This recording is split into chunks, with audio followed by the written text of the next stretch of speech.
Olá a todos, bem-vindos ao encontro de negócios do nosso canal Way Business Channel. E hoje nós estamos com uma pauta muito importante que nós vamos falar de gestão de riscos e segurança de executivos. E ninguém melhor do que o nosso mestre aqui, meu querido amigo Paulo Seuani, para falar justamente desse tema de altíssima relevância, porque empresas e empresários estão extremamente ligados, mas nós vamos falar um pouco sobre essa questão da segurança, não só patrimonial, mas pessoal desses nossos amigos que estão nos acompanhando. Paulo, que bom tê-lo aqui, meu amigo, Obrigado. querido, tantos anos de amizade e convivência. Me conta primeiro para os nossos amigos um pouco aí do seu currículo. Bom, eu comecei a minha carreira nas Forças Armadas, né? E depois eu dei baixa como primeiro-tenente do Exército e acabei ingressando na Secretaria de Segurança Pública, onde fiquei a vida inteira, né? Os últimos 25 anos era operador de operações especiais e, paralelamente a isso, também fui desenvolvendo uma estratégia operacional na iniciativa privada. Depois de aposentado, hoje eu conduzo algumas empresas de consultoria e de prestação de serviços voltados à área de segurança e facilities. Seguindo a nossa pauta, né, quando nós falamos de segurança empresarial, muitos atribuem e relacionam com vigilância patrimonial, e são fatores distintos, né? Os principais riscos, na verdade, estão concentrados, em primeiro lugar, nos empresários, né? Porque entre você invadir uma empresa com tudo aquilo e cometer algum crime, é mais fácil. O que acontece hoje é diretamente com os empresários. Isso é fato, não é, Paulo? Sim, é fato. É muito torpe a gente imaginar que hoje a segurança ela se resume exclusivamente a colocar câmeras, a colocar vigilantes.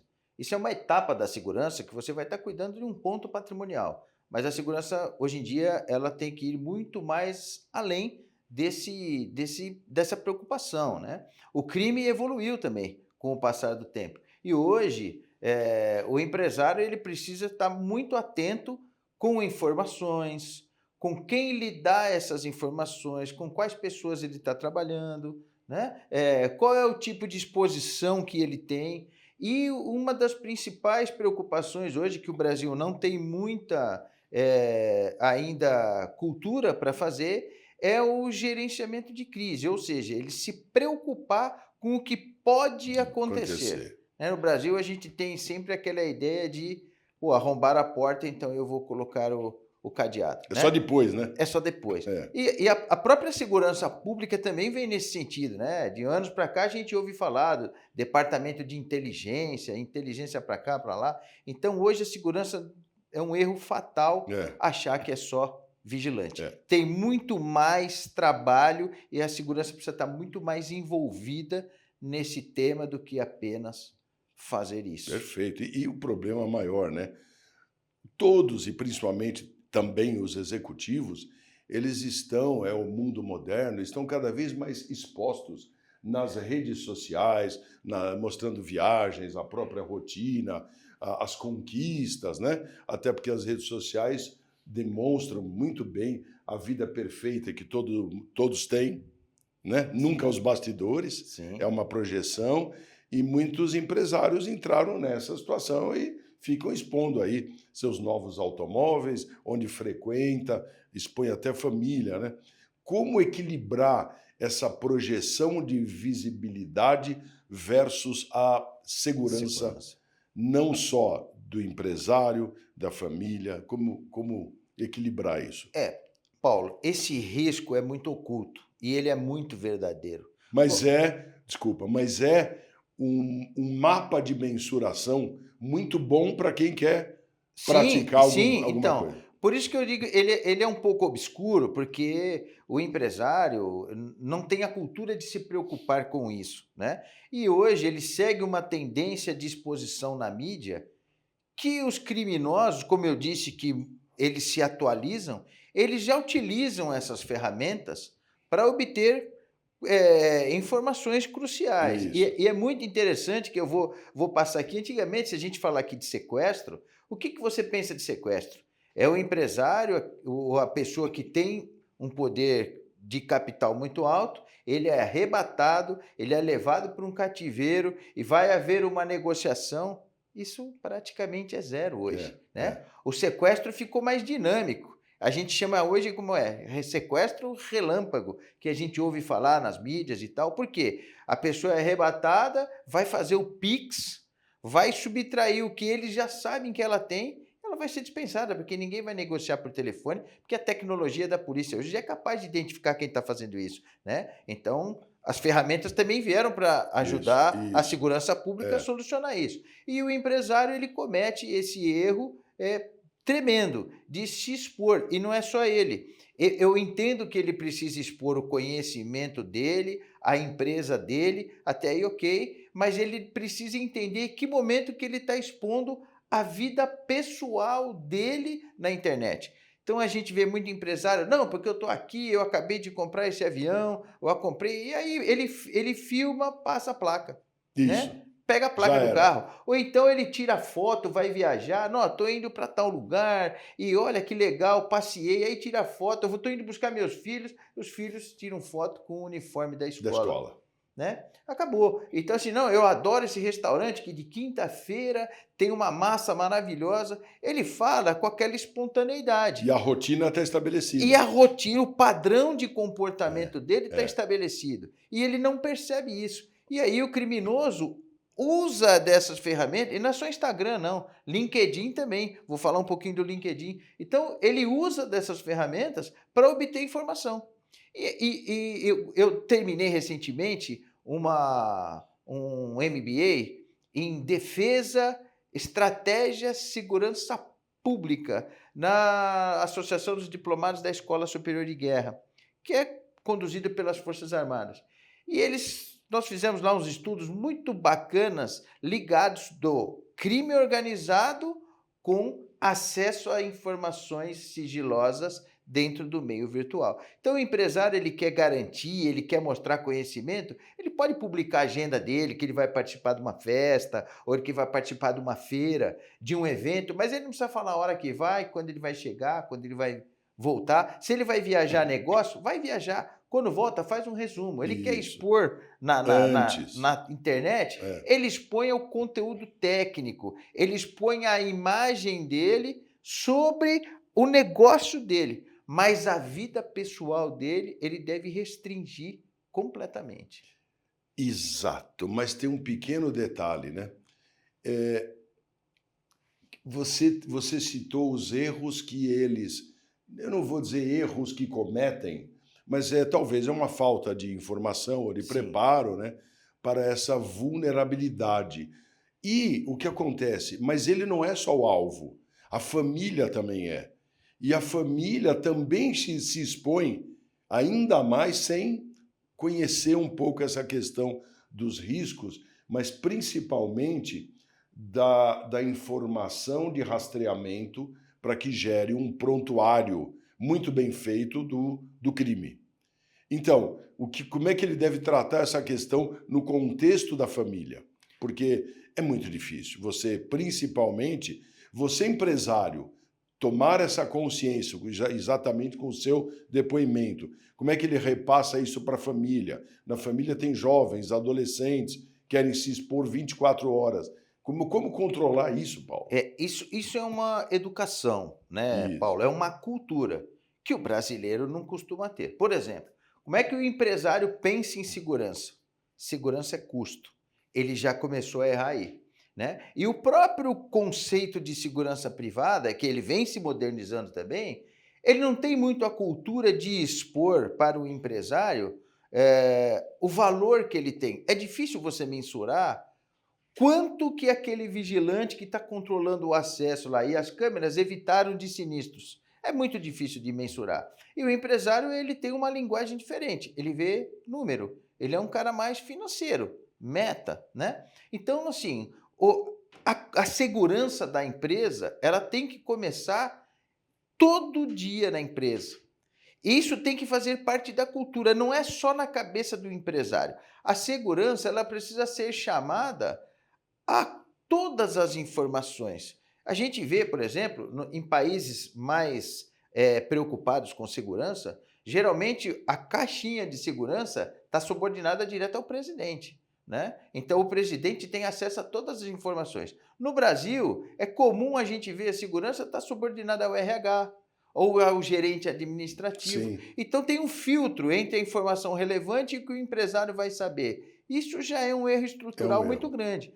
E o empresário comete esses erros na empresa e na família, né? E a família hoje, o crime organizado, ele se preocupa em pegar essas informações. E as crianças hoje são as mais vulneráveis. Totalmente. Então o empresário, às vezes, ele não consegue passar isso para a família. Eu até criei um manual de conduta sobre isso para alguns empresários, que a gente faz a proteção executiva deles, inclusive para treinar a família. Então, a família precisa conhecer os riscos, ela precisa entender, principalmente os jovens, o que pode fazer, o que não pode, o que postar, porque essa criação de padrão é muito rica para o mundo do crime. E quando a gente fala em crime organizado, na nossa cabeça a gente imagina o bandido de touca, de fuzil, né? Você pensa naquelas ações violentas. Mudou, né? Mudou. Existe esse lado tático? Existe. Mas hoje... O crime é inteligente. O crime cibernético, ele está altamente ligado com o crime organizado no mundo inteiro. Tanto é que os ataques que as empresas sofrem, eu acho que a gente vai chegar a falar deles, eles não vêm nem do Brasil. Então, isso é um crime organizado. O cara que está disparando o ransomware, ele está lá na Filipinas. É um crime organizado. E o brasileiro, o executivo, precisa entender isso. O Paulo, você citou um ponto muito interessante. Há 10 anos, e não agora, há 10 anos, uma das empresas que nós temos um relacionamento, a empresa foi sequestrada. Sim. Ou seja, há 10 anos, hein? Sim. Invadiram o ERP da empresa, o software de gestão. Até hoje não descobriram de onde foi. E simplesmente o presidente ficou atordoado, porque ele simplesmente falou assim: nós não podemos operar, acessar, comprar, comercializar, vender, entregar, pagar nada. A empresa ficou sob os auspícios de uma organização altamente qualificada. Sim. E que disse: a sua empresa está sob o nosso comando, o resgate é de tantos milhões entregues ou transferidos da forma tal. Cara, isso há 10 anos. E aí, que mundo é esse? Quer dizer, esses caras provavelmente deviam estar na praia. Não estou dizendo, é ficção, né? Ou deve estar num bangalô muito bom, lá nas Bahamas, e falando assim: olha, eu entrei na sua empresa, agora é minha. Isso, não está com um fuzil, nenhuma granada. Nada. Isso é bem interessante, Paulo. É muito mais comum do que a gente imagina. Eu tenho acompanhado isso. Então, várias empresas, e tem um porquê, eu consegui entender, né? Várias empresas, elas são suscetíveis e são atacadas. E justamente o banco de dados dela é vulnerabilizado e depois ela vai sofrer uma extorsão. Mas isso não vem por acaso. Existe uma pesquisa para poder se atacar. Então, o criminoso, quando ele vai invadir essa empresa, ele já sabe do contas a pagar, ele já tem toda a informação. Mas tem uma vulnerabilidade, alguma indicação interna para externo ou não? Tem, eu vou chegar lá. Então, assim, todas as empresas, e a gente viu até empresas públicas, é muito comum empresas serem atacadas. Nos Estados Unidos, eles tentam invadir o Pentágono todo dia. E o que o Pentágono faz? Se protege. É a mesma lição que aqui, né? Então, o empresário, ele não pode cuidar só do faturamento dele.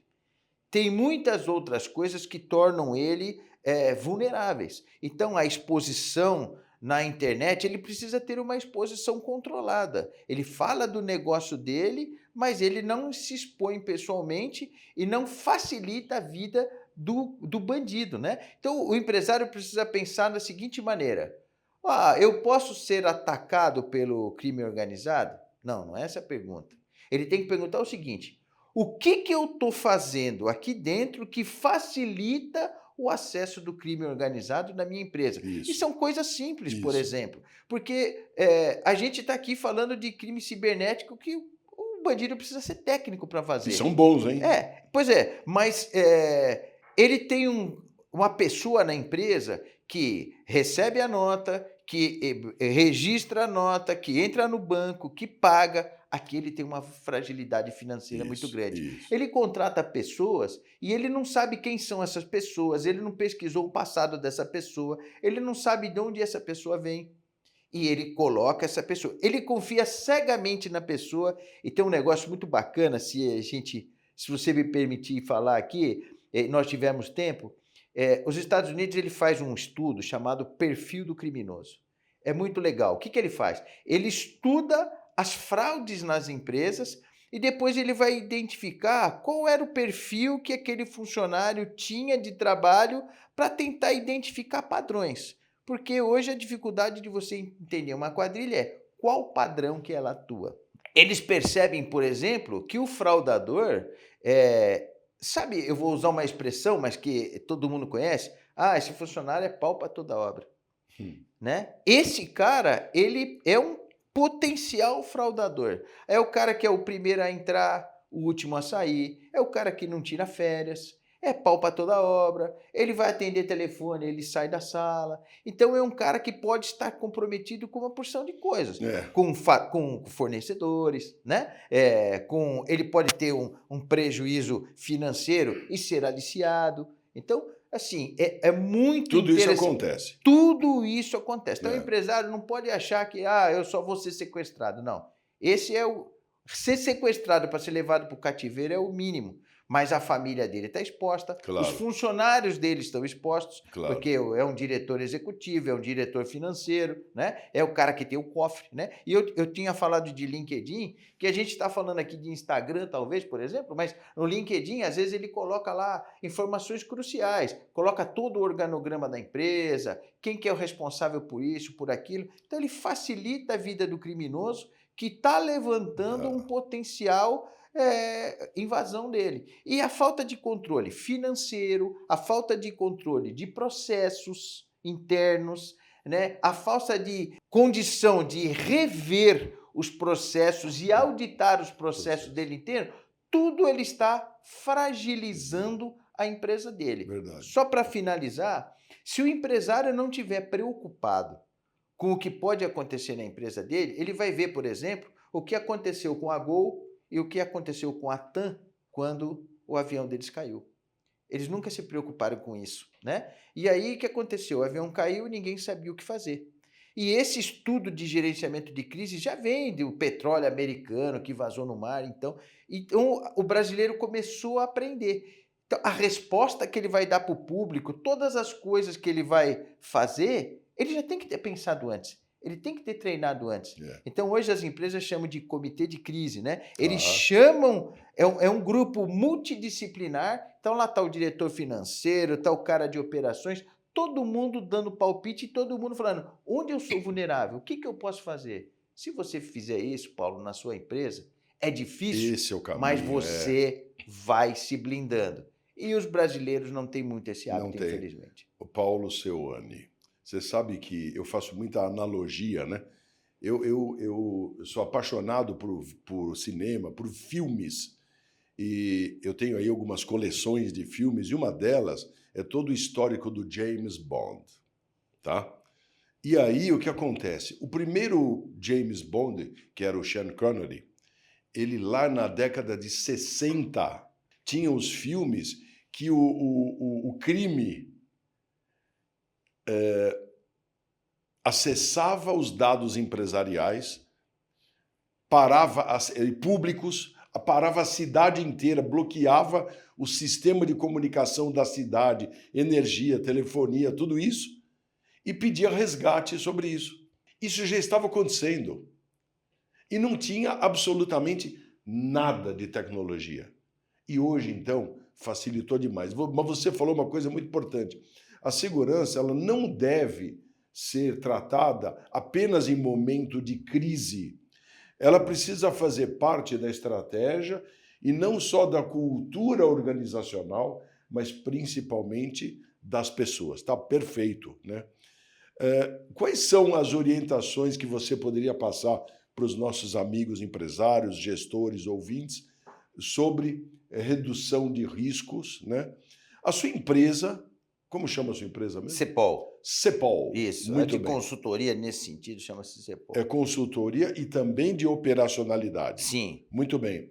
O que a CEPOL orienta e implementa e faz para que esses riscos sejam efetivamente, não vou nem dizer reduzidos, mas controlados, né? Porque não pode, extinguir não existe. Enquanto nós estamos pensando num processo hoje, infelizmente, esses núcleos muito inteligentes já estão desenvolvendo outras estratégias de acessibilidade. Hoje já ninguém mais para roubar celular, não precisa. Já entra remotamente e pluga tudo. Então, o que você pode orientar os nossos amigos para dizer, e aí, o que nós vamos fazer? Paulo, a ideia é, primeiro, você precisa entender o negócio, né? E mapear os riscos. Primeira coisa, quais são os riscos que ele tem aqui? Então, geralmente, você chama uma empresa, ele vai olhar, aqui o muro é baixo, tem que pôr uma cerca elétrica, aqui tem que pôr câmera, isso já... Já é normal, Isso é todo uma mundo faz. etapa, isso é uma etapa, tá? O que a gente precisa fazer? Fazer uma análise de risco, levantar as vulnerabilidades dele, para poder entender a causa raiz da fragilidade. E aí sim, o que nós vamos fazer para poder diminuir isso? Hoje, segurança ela é vista como custo. O empresário tem essa mania de ver a segurança como custo. Então ele tem um problema que ele precisa reduzir custo, reduz lá a segurança, né? Enquanto que, na verdade, não. A segurança também ela está se posicionando agora com medidores de desempenho para falar, olha, eu deixei de perder isso, né? Então, eu deixei de perder, esse dinheiro está entrando no caixa. Isso. Olha, eu diminuí meus sinistros, esse dinheiro está entrando na produtividade operacional, né? Olha, nós deixamos de contratar, eu estou melhorando o turnover, porque eu estou retendo talento. Tem reflexos positivos. Tem reflexos, né? Então, hoje a gente precisa entender o negócio, identificar os riscos, mapear tudo mapear os riscos em todos os sentidos, né? Mapear os riscos.